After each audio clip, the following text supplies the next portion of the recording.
குடும்பங்களுக்கான ஜெபம். எங்கள் அன்பான தந்தையே, அனைத்து குடும்பங்களையும் ஆசீர்வதியும். குடும்பத்திலுள்ள ஒவ்வொருவரும் தமது பொறுப்புகளை உணர்ந்து செயற்படுவதன் மூலம் திருக்குடும்பத்தைப் போல ஒன்றிணைந்த மனதுடன் வாழச் செய்தருளும். எமது குடும்பங்களில் அன்பும் அமைதியும் ஒருவருக்கொருவர் உதவும் பண்பும் நாள்தோறும் வளர்வதாக. ஆண்டவரே, எமது குடும்பங்களுக்காக உமக்கு நன்றி செலுத்துகிறோம். உமது திருக்குடும்பத்தைப் போல அனைத்து குடும்பங்களையும் பரிசுத்தமாக்கும்.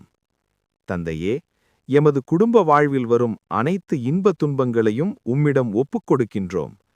நாம் ஒவ்வொருவரும் பிறரில் குறை காண்பதை விடுத்து அவர்களது நிறைகளை கண்டுணரவும், பிறரை தூற்றுவதை விடுத்து அவர்களில் பரிவு கொள்ளவும், பிறரிடமிருந்து பெற்றுக்கொள்வதை விடுத்து பிறருக்கு கொடுக்கவும் வரமருளும். இதன் மூலம் எமது குடும்பம் உமது அன்பும் அமைதியும் ஊற்றெடுக்கும் இடமாக மாற்றப்படட்டும். இவை அனைத்தையும் எங்கள் ஆண்டவராகிய இயேசு கிறிஸ்துவின் நாமத்தில் ஒப்புக்கொடுக்கிறோம். ஆமேன்.